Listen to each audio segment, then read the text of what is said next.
Anarcho-Syndicalism, Theory and Practice, Chapter 1, Anarchism, Its Aims and Purposes. By Rudolf Rocker. Date, 1938. Anarchism is a definite intellectual current in the life of our times, whose adherents advocate the abolition of economic monopolies and of all political and social coercive institutions within society. In place of the present capitalistic economic order, anarchists would have a free association of all productive forces based upon cooperative labor, which would have as its sole purpose the satisfying of the necessary requirements of every member of society, and would no longer have in view the special interest of privileged minorities within the social union. In place of the present state organization with their lifeless machinery of political and bureaucratic institutions, anarchists desire a federation of free communities which shall be bound to one another by their common economic and social interest and shall arrange their affairs by mutual agreement and free contract. Anyone who studies at all profoundly the economic and social development of the present social system will easily recognize that these objectives do not spring from the utopian ideas of a few imaginative innovators, but that they are the logical outcome of a thorough examination of the present-day social maladjustments, which with every new phase of the existing social conditions manifest themselves more plainly and more unwholesomely. Modern monopoly, capitalism and the totalitarian state are merely the last terms in a development which could culminate in no other results.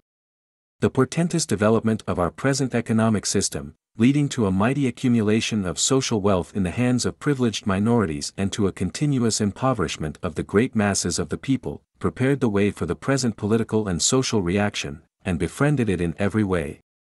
It sacrificed the general interest of human society to the private interest of individuals, and thus systematically undermined the relationship between man and man.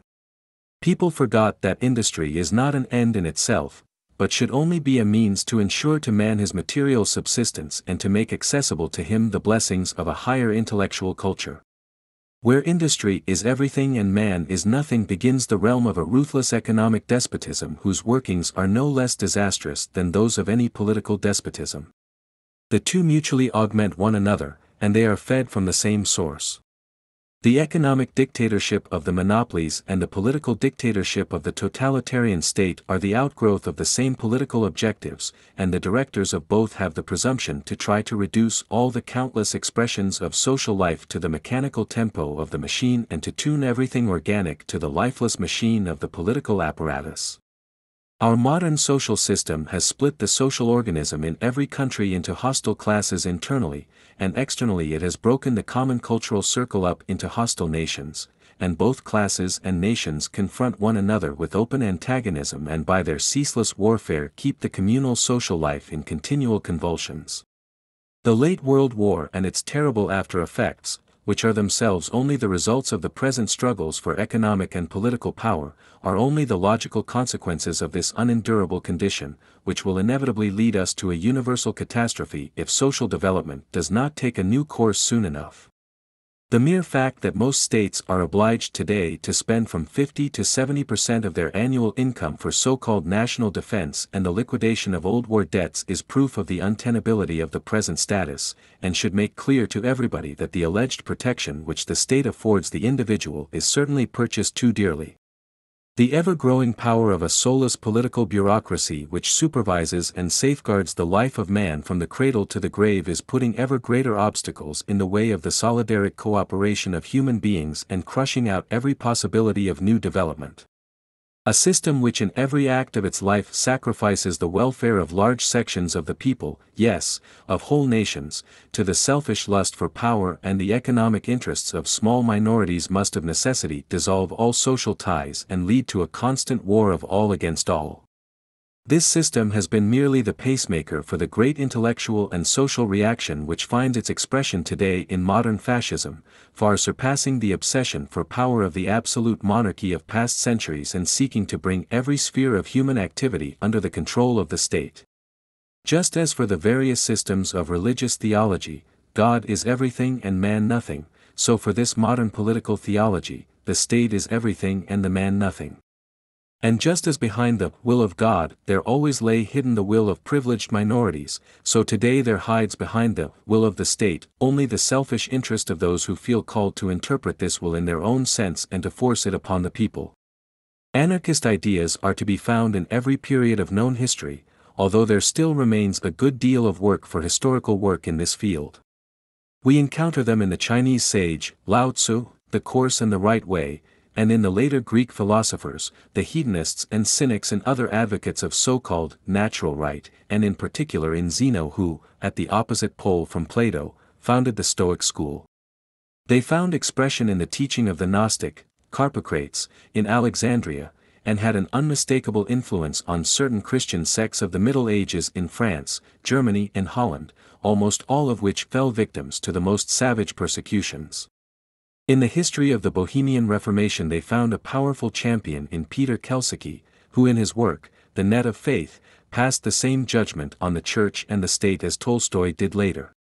Among the great humanists there was Rabelais, who in his description of the happy abbey of Theleme, Gargantua, presented a picture of life freed from all authoritarian restraints.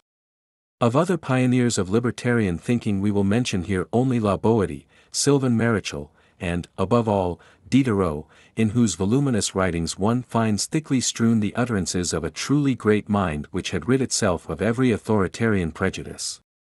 Meanwhile, it was reserved for more recent history to give clear form to the anarchist perception of life and to connect it with the immediate processes of social evolution. This was done for the first time in William Godwin's splendidly conceived work, Concerning Political Justice and its Influence upon General Virtue and Happiness, London, 1793. Godwin's work was, we might say, the ripened fruit of that long evolution of the concepts of political and social radicalism in England which proceeds in a continuous line from George Buchanan through Richard Hooker, Gerard Winstanley, Algernon Sidney, John Locke, Robert Wallace and John Bellers to Jeremy Bentham, Joseph Priestley, Richard Price and Thomas Paine. Godwin recognized very clearly that the cause of social evils is to be sought, not in the form of the state, but in its very existence. Just as the state presents only a caricature of a genuine society, so also it makes of human beings who are held under its eternal guardianship merely caricatures of their real selves by constantly compelling them to repress their natural inclinations and holding them to things that are repugnant to their inner impulses. Only in this way is it possible to mold human beings to the established form of good subjects. A normal human being who was not interfered with in his natural development would of himself shape the environment that suits his inborn demand for peace and freedom. But Godwin also recognized that human beings can only live together naturally and freely when the proper economic conditions for this are given, and when the individual is no longer subject to exploitation by another, a consideration which the representatives of mere political radicalism almost completely overlooked. Hence they were later compelled to make consistently greater concessions to that power of the state which they had wished to restrict to a minimum. Godwin's idea of a stateless society assumed the social ownership of all natural and social wealth, and the carrying on of economic life by the free cooperation of the producers. In this sense he was really the founder of the later communist anarchism. Godwin's work had a very strong influence on advanced circles of the English workers and the more enlightened sections of the liberal intelligentsia. Most important of all, he contributed to give to the young socialist movement in England, which found its maturest exponents in Robert Owen, John Gray and William Thomson, that unmistakable libertarian character which it had for a long time, and which it never assumed in Germany and many other countries. But a far greater influence on the development of anarchist theory was that of Pierre-Joseph Proudhon, one of the most intellectually gifted and certainly the most many-sided writer of whom modern socialism can boast. Proudhon was completely rooted in the intellectual and social life of his period, and these inspired his attitude upon every question he dealt with.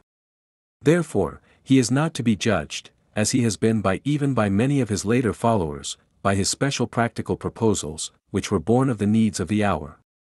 Amongst the numerous socialist thinkers of his time he was the one who understood most profoundly the cause of social maladjustment, and possessed, besides, the greatest breadth of vision.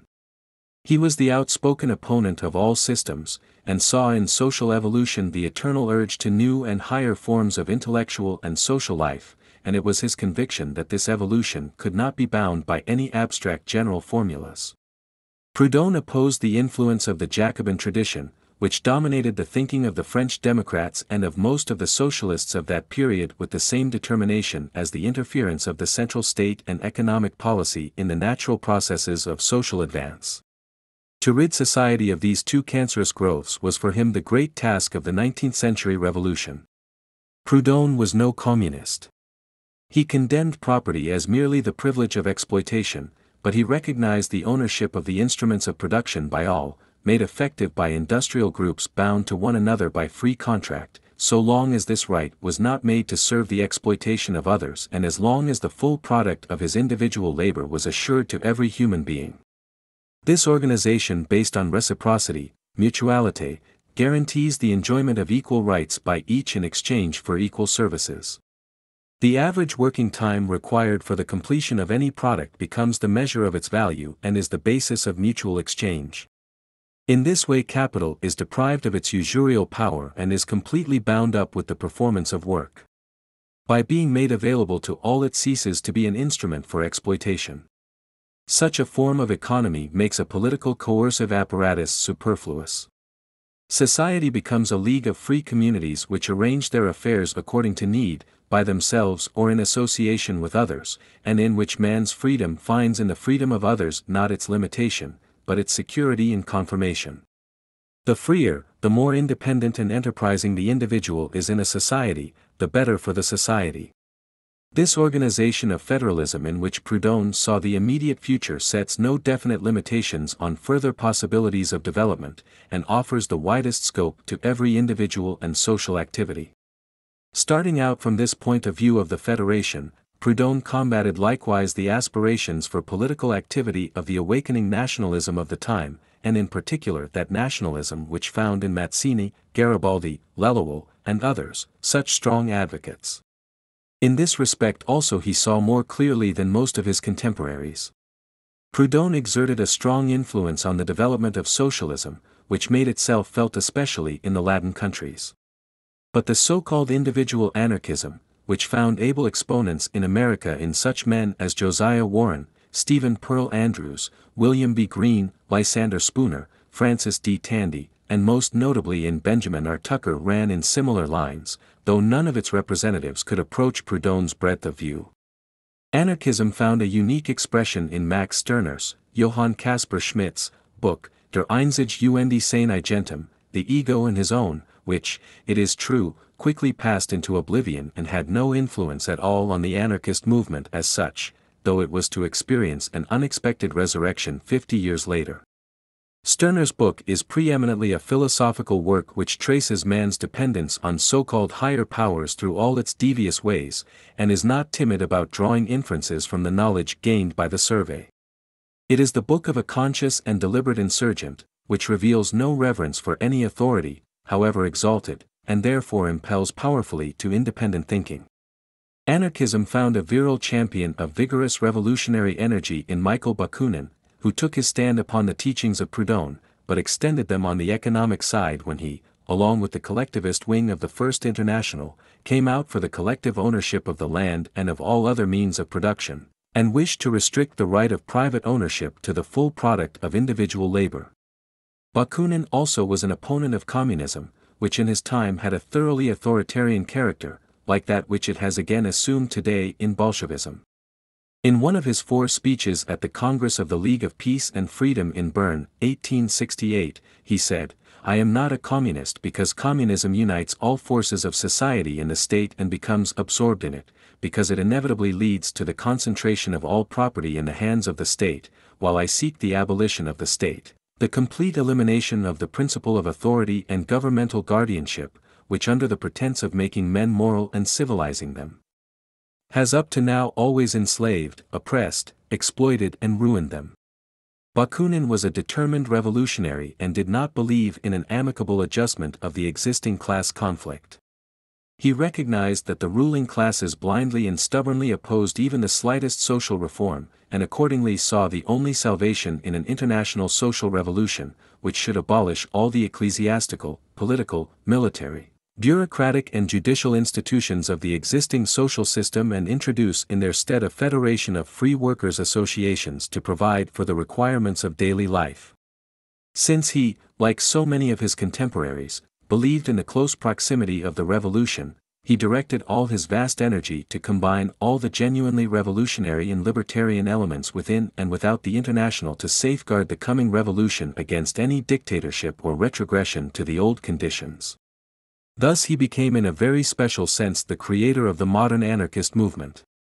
Anarchism found a valuable advocate in Peter Kropotkin, who set himself the task of making the achievements of modern natural science available for the development of the sociological concepts of anarchism. In his ingenious book Mutual Aid, A Factor of Evolution, he entered the lists against so-called social Darwinism, whose exponents tried to prove the inevitability of the existing social conditions from the Darwinian theory of the struggle for existence by raising the struggle of the strong against the weak to the status of an iron law for all natural processes, to which even man is subject. In reality, this conception was strongly influenced by the Malthusian doctrine that life's table is not spread for all, and that the unneeded will just have to reconcile themselves to this fact. Kropotkin showed that this conception of nature as a field of unrestricted warfare is only a caricature of real life, and that along with the brutal struggle for existence, which is fought out with tooth and claw, there exists in nature another principle which is expressed in the social combination of the weaker species and the maintenance of races by the evolution of social instincts and mutual aid. In this sense, man is not the creator of society, but society is the creator of man, for he inherited from the society that preceded him the social instinct which alone enabled him to maintain himself in his first environment against the physical superiority of other species, and to make sure of an undreamed of height of development. This second tendency in the struggle for existence is far superior to the first, as is shown by the steady retrogression of those species which have no social life and are dependent merely upon their physical strength. This view, which today is meeting with consistently wider acceptance in the natural sciences and in social research, opened wholly new vistas to speculation concerning human evolution. The fact is that even under the worst despotism, most of man's personal relations with his fellows are arranged by free agreement and solidaric cooperations, without which social life would not be possible at all. If this were not the case, even the strongest coercive arrangements of the state would not be able to maintain the social order for a single day. However, these natural forms of behavior, which arise from man's inmost nature, are today constantly interfered with and crippled by the effects of economic exploitation and governmental guardianship, which represents in human society the brutal form of the struggle for existence, which has to be overcome by the other form of mutual aid and free cooperation. The consciousness of personal responsibility and that other precious good that has come down to man by inheritance from remote antiquity, that capacity for sympathy with others in which all social ethics, all ideas of social justice, have their origin, develop best in freedom. Like Bakunin, Kropotkin too was a revolutionary. But he, like Aleksey Rekles and others, saw in revolution only a special phase of the evolutionary process, which appears when new social aspirations are so restricted in their natural development by authority that they have to shatter the old shell by violence before they can function as new factors in human life. In contrast to Proudhon and Bakunin, Kropotkin advocated community ownership, not only of the means of production, but of the products of labor as well, as it was his opinion that in the present status of technique no exact measure of the value of individual labor is possible, but that, on the other hand, by a rational direction of our modern methods of labor it will be possible to assure comparative abundance to every human being. Communist anarchism, which before him had already been urged by Joseph de Jacques, Aleksey Rekles, Errico Malatesta, Carlo Cafiero, and others, and which is advocated by the great majority of anarchists today, found in him one of its most brilliant exponents. Mention must also be made here of Leo Tolstoy, who took from primitive Christianity and, on the basis of the ethical principles laid down in the Gospels, arrived at the idea of a society without rulership. Common to all anarchists is the desire to free society of all political and social coercive institutions which stand in the way of development of a free humanity. In this sense, mutualism, collectivism and communism are not to be regarded as closed systems permitting no further development, but merely as economic assumptions as to the means of safeguarding a free community. There will even probably be in society of the future different forms of economic cooperation operating side by side, since any social progress must be associated with that free experiment and practical testing out for which in a society of free communities there will be afforded every opportunity. The same holds true for the various methods of anarchism. Most anarchists of our time are convinced that a social transformation of society cannot be brought about without violent revolutionary convulsions. The violence of these convulsions, of course, depends upon the strength of the resistance which the ruling classes will be able to oppose to the realization of the new ideas. The wider the circles which are inspired with the idea of a reorganization of society in the spirit of freedom and socialism, the easier will be the birth pains of the coming social revolution.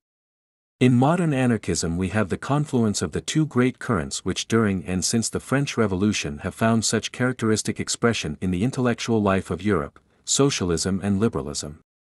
Modern socialism developed when profound observers in social life came to see more and more clearly that political constitutions and changes in the form of government could never get to the bottom of that great problem that we call the social question. Its supporters recognized that a social equalizing of human beings, despite the loveliest of theoretical assumptions, is not possible so long as people are separated into classes on the basis of their owning or not owning property, classes whose mere existence excludes in advance any thought of a genuine community. And so there developed the recognition that only by elimination of economic monopolies and common ownership of the means of production, in a word, by a complete transformation of all economic conditions and social institutions associated with them, does a condition of social justice become thinkable, a status in which society shall become a genuine community, and human labor shall no longer serve the ends of exploitation, but shall serve to assure abundance to everyone.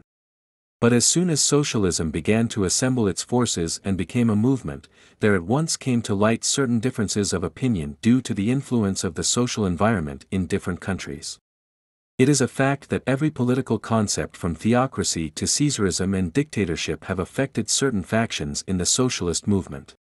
Meanwhile, there have been two great currents in political thought which have been of decisive significance for the development of socialistic ideals: liberalism, which powerfully stimulated advanced minds in the Anglo-Saxon countries and Spain, in particular, and democracy in the later sense to which Rousseau gave expression in his Social Contract, and which found its most influential representatives in French Jacobinism.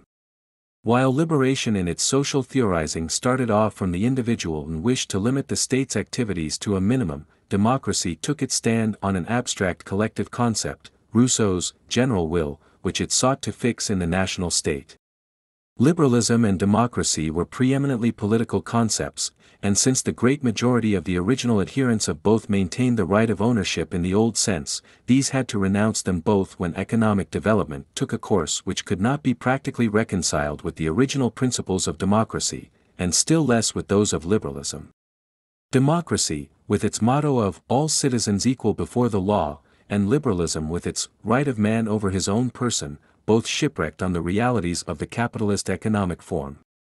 So long as millions of human beings in every country had to sell their labor power to a small minority of owners, and to sink into the most wretched misery if they could find no buyers, the so-called equality before the law remains merely a pious fraud, since the laws are made by those who find themselves in possession of the social wealth. But in the same way there can also be no talk of a right over one's own person, for that right ends when one is compelled to submit to the economic dictation of another if he does not want to starve. Anarchism has in common with liberalism the idea that the happiness and prosperity of the individual must be the standard of all social matters. And, in common with the great representatives of liberal thought, it has also the idea of limiting the functions of government to a minimum. Its supporters have followed this thought to its ultimate logical consequences, and wish to eliminate every institution of political power from the life of society. When Jefferson clothes the basic concept of liberalism in the words, that government is best which governs least, then anarchists say with Thoreau, that government is best which governs not at all. In common with the founders of socialism, anarchists demand the abolition of all economic monopolies and the common ownership of the soil and all other means of production, the use of which must be available for all without distinction, for personal and social freedom is conceivable only on the basis of equal economic advantages for everybody. Within the socialist movement itself, the anarchists represent the viewpoint that the war against capitalism must be at the same time a war against all institutions of political power, for in history economic exploitation has always gone hand in hand with political and social oppression. The exploitation of man by man and the dominion of man over man are inseparable, and each is the condition of the other. As long as within society a possessing and a non-possessing group of human beings face one another in enmity, the state will be indispensable to the possessing minority for the protection of its privileges. When this condition of social injustice vanishes to give place to a higher order of things, which shall recognize no special rights and shall have as its basic assumption the community of social interests, government over men must yield the field to the administration of economic and social affairs, or to speak with Saint Simon, the time will come when the art of governing man will disappear. A new art will take its place, the art of administering things. And his disposes of the theory maintained by Marx and his followers that the state, in the form of a proletarian dictatorship, is a necessary transitional stage to a classless society, in which the state, after the elimination of all class conflicts and then of classes themselves, will dissolve itself and vanish from the canvas.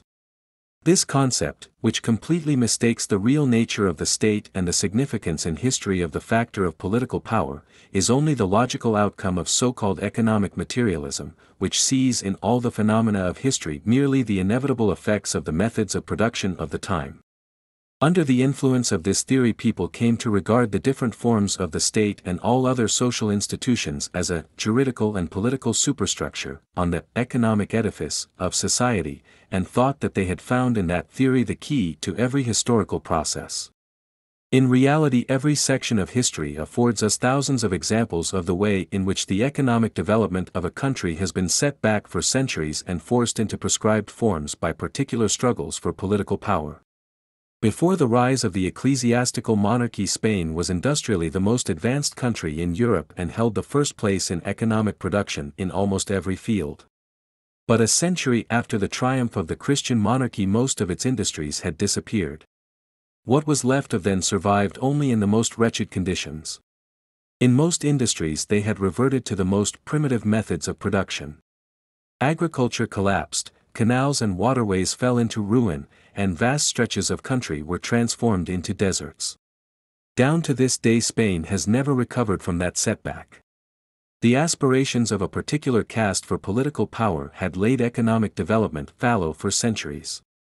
Princely absolutism in Europe, with its silly economic ordinances and industrial legislation, which punished severely any deviation from the prescribed methods of production and permitted no new inventions, blocked industrial progress in European countries for centuries, and prevented its natural development. And were there not considerations of political power which after the World War constantly balked any escape from the universal economic crisis and delivered the future of whole countries to politics-playing generals and political adventurers? Who will assert that modern fascism was an inevitable result of economic development? In Russia, however, where the so-called proletarian dictatorship has ripened into reality, the aspirations of a particular party for political power have prevented any truly socialistic reconstruction of economy and have forced the country into the slavery of a grinding state capitalism. The dictatorship of the proletariat, in which naive souls wished to see merely a passing, but inevitable, transition stage to real socialism, has today grown into a frightful despotism, which lags behind the tyranny of the fascist states in nothing. The assertion that the state must continue to exist until class conflicts, and classes with them, disappear, sounds, in the light of all historical experience, almost like a bad joke. Every type of political power presupposes some particular form of human slavery, for the maintenance of which it is called into being. Just as outwardly, that is, in relation to other states, the state has to create certain artificial antagonisms in order to justify its existence, so also internally the cleavage of society into castes, ranks, and classes is an essential condition of its continuance. The state is capable only of protecting old privileges and creating new ones, in that its whole significance is exhausted. A new state which has been brought into existence by a social revolution can put an end to the privileges of the old ruling classes, but it can do this only by immediately setting up a new privileged class, which it will require for the maintenance of its rulership. The development of the Bolshevist bureaucracy in Russia under the alleged dictatorship of the proletariat, which has never been anything but the dictatorship of a small clique over the proletariat and the entire Russian people, is merely a new instance of an old historical experience which has repeated itself uncountable times. This new ruling class, which today is rapidly growing into a new aristocracy, is set apart from the great masses of Russian peasants and workers just as clearly as are the privileged castes and classes in other countries from the mass of their peoples. It could perhaps be objected that the new Russian commissarocracy cannot be put up on the same footing as the powerful financial and industrial oligarchies of capitalist states. But the objection will not hold. It is not the size or the extent of the privilege that matters, but its immediate effect on the daily life of the average human being. An American working man who, under moderately decent working conditions, earns enough to feed, clothe and house himself humanely and has enough left over to provide himself with some cultured enjoyments, feels the possession of millions by the Mellons and Morgans less than a man who earns hardly enough to satisfy his most urgent necessities, and who feels the privileges of a little caste of bureaucrats, even if these are not millionaires.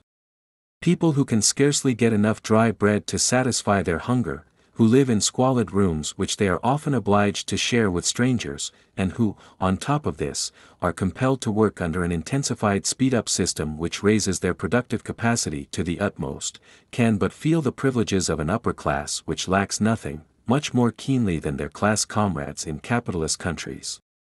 And this situation becomes still more unbearable when a despotic state denies to the lower classes the right to complain of existing conditions, so that any protest is made at the risk of their lives. But even a far greater degree of economic equality than exists in Russia would still be no guarantee against political and social oppression. It is just this which Marxism and all the other schools of authoritarian socialism have never understood. Even in prison, in the cloister or in the barracks one finds a fairly high degree of economic equality, as all the inmates are provided with the same dwelling, the same food, the same uniform and the same tasks. The ancient Inca state in Peru and the Jesuit state in Paraguay had brought equal economic provision for every inhabitant to a fixed system, but in spite of this the vilest despotism prevailed there, and the human being was merely the automaton of a higher will, on whose decisions he had not the slightest influence. It was not without reason that Proudhon saw in a socialism without freedom the worst form of slavery. The urge for social justice can only develop properly and be effective when it grows out of man's sense of personal freedom and is based on that. In other words, socialism will be free or it will not be at all. In its recognition of this lies the genuine and profound justification for the existence of anarchism. Institutions serve the same purpose in the life of society as bodily organs do in plants or animals, they are the organs of the social body. Organs do not rise arbitrarily, but because of the definite necessities of the physical and social environment. The eye of a deep-sea fish is formed very differently from that of an animal that lives on land, because it has to satisfy quite different demands. Changed conditions of life produce changed organs, but the organ always performs the function it was evolved to perform, or a related one. And it gradually disappears or becomes rudimentary as soon as its function is no longer necessary to the organism. But an organ never takes on a function that does not accord with its proper purpose. The same is true of social institutions. They, too, do not rise arbitrarily, but are called into being by special social needs to serve definite purposes. In this way this modern state was evolved after monopoly economy, and the class divisions associated with them had begun to make themselves more and more conspicuous in the framework of the old social order. The newly arisen possessing classes had need of a political instrument of power to maintain their economic and social privileges over the masses of their own people, and to impose them from without on other groups of human beings. Thus arose the appropriate social conditions for the evolution of the modern state, as the organ of political power of privileged castes and classes for the forcible subjugation and oppression of the non-possessing classes. This task is the political lifework of the state, the essential reason for it existing at all. And to this task it has always remained faithful, must remain faithful, for it cannot escape from its skin. Its external forms have altered in the course of its historical development, but its functions have always remained the same. They have even been constantly broadened in just the measure in which its supporters have succeeded in making further fields of social activity subservient to their needs. Whether the state be monarchy or republic, whether historically it is anchored to autocracy or in a national constitution, its function remains always the same. And just as the functions of the bodily organs of plants and animals cannot be arbitrarily altered, so that, for example, one cannot at will hear with his eyes and see with his ears, so also one cannot at pleasure transform an organ of social oppression into an instrument for the liberation of the oppressed. The state can only be what it is, the defender of mass exploitation and social privileges, the creator of privileged classes and castes and of new monopolies.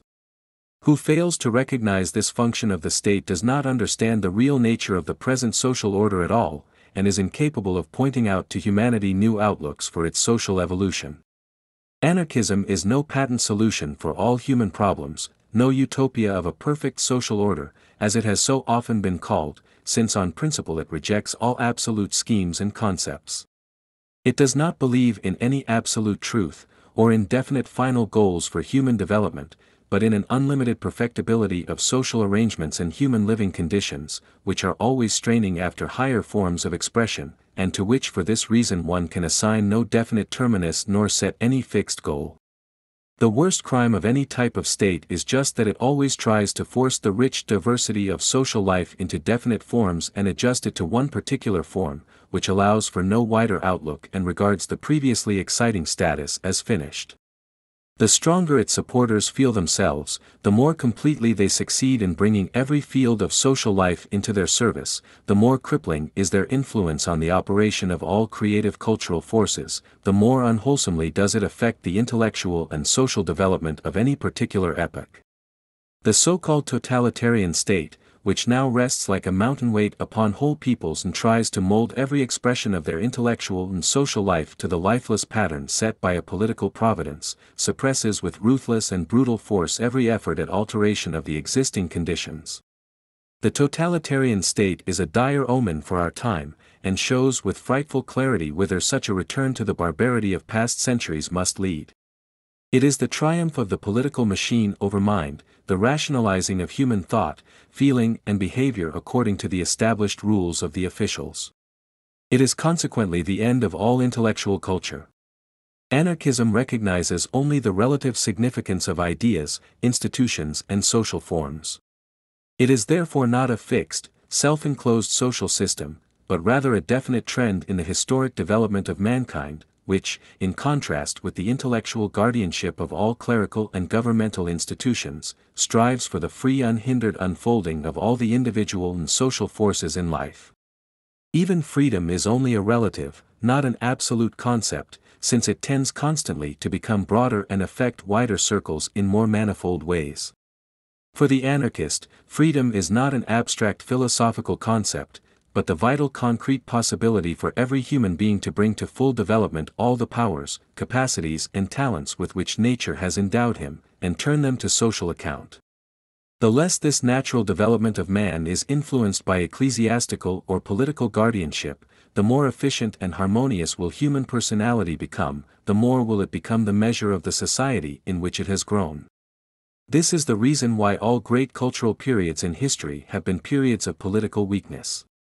And that is quite natural, for political systems are always set upon the mechanizing and not upon the organic development of social forces. State and culture are in the depth of their being irreconcilable opposites.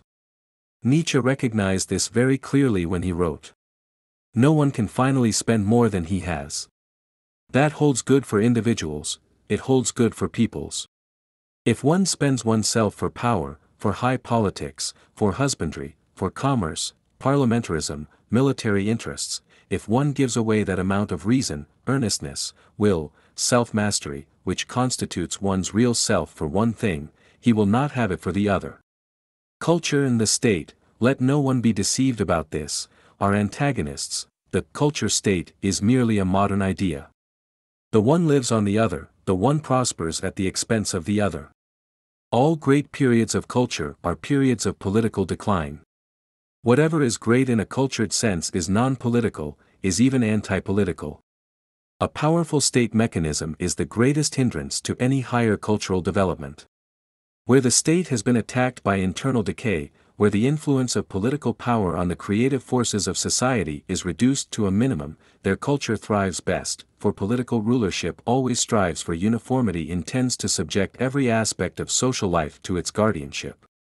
And in this it finds itself in inescapable contradiction to the creative aspirations of cultural development, which is always on the quest after new forms and fields of social activity, and for which freedom of expression, the many-sidedness, and the kaleidoscopic changes of things, are just as vitally necessary as rigid forms, dead rules and the forcible suppression of every manifestation of social life which are in contradiction to it.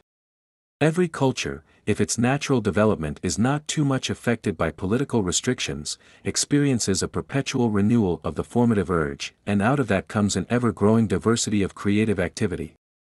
Every successful piece of work stirs the desire for greater perfection and deeper inspiration, each new form becomes the herald of new possibilities of development. But the state creates no culture, as is so often thoughtlessly asserted, it only tries to keep things as they are, safely anchored to stereotypes. That has been the reason for all revolutions in history. Power operates only destructively, bent always on forcing every manifestation of life into the straitjacket of its laws. Its intellectual form of expression is dead dogma, its physical form brute force. And this unintelligence of its objectives sets its stamp on its supporters also and renders them stupid and brutal, even when they were originally endowed with the best of talents. One who is constantly striving to force everything into a mechanical order at last becomes a machine himself and loses all human feeling. It was from the understanding of this that modern anarchism was born and now draws its moral force. Only freedom can inspire men to great things and bring about social and political transformations. The art of ruling men has never been the art of educating men and inspiring them to a new shaping of their lives. Dreary compulsion has at its command only lifeless drill, which smothers any vital initiative at its birth and can bring forth only subjects, not free men. Freedom is the very essence of life, the impelling force in all intellectual and social development, the creator of every new outlook for the future of mankind. The liberation of man from economic exploitation and from intellectual and political oppression, which finds its finest expression in the world philosophy of anarchism, is the first prerequisite for the evolution of a higher social culture and a new humanity.